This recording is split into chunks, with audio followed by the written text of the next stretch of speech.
Welcome law of attraction Odia channel को नमस्कार। मु मिनत सामंतराय आज आसी रेकी हिलिंग विषय कहबी। रेकी हिलिंग कौन प्रथम से विषय जाना।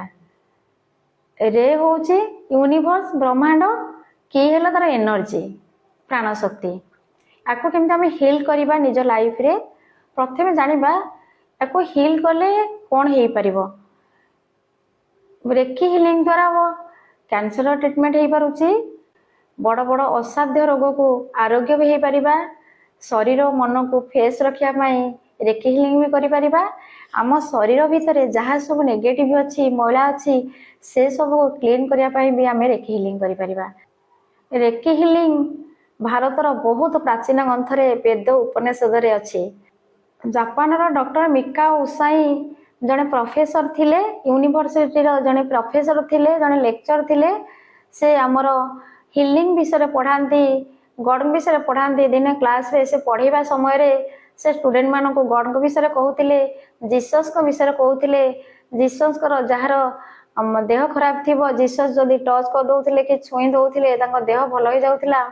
यही समय यही कथा कहवा समय जड़े स्टूडेंट क्वेश्चन करते, सर आमे तो आपण को भगवान मानुछु, आमे तो आपण को गॉड भी मानुछु, आपण कहीं ए साधन करूना।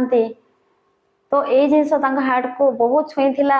से ता परदिन रिजाइन पकई देथिले आउ बाहरी पड़ते रिसर्च रे इंडिया को आसीथिले। इंडिया रो बहुत साधु संत मान सहित मिसी आउ रिसर्च रो से जानिथिले जे एथिपाई तांको बहुत साधन करिया पड़िबो, एकांतरे बसिकिरी तपस्या करिया पड़िबो। से जापान फेरी जाई गोटे माउंटेन रे बसिकी तपस्या करथिले आउ से ऊर्जा को भी साधन करथिले। जो ऊर्जा तांको बॉडी रे एते मात्रा रे बढ़ी जाइथिला, जेतेबे तांकर ऊर्जा बढ़ी जाइथिला से अलाइन को आसीथिले, हेरी गॉडंकर अलाइन को आसीथिले। से ऊर्जा को संभाली पारि नथिले। से जोरे जोरे दौड़िबा को लागिले। 10-12 किलोमीटर दौड़िबा परे से गोटे जगार पड़गले। पड़ जा समय रे आ बोली कहीकि उठीगले आ ता ऊपर हाथ मारले। से जिनसटा कौन है भल हो गला। तापरे जानिले ए हूँ साधन, यही शक्ति द्वारा विश्वर कल्याण करें।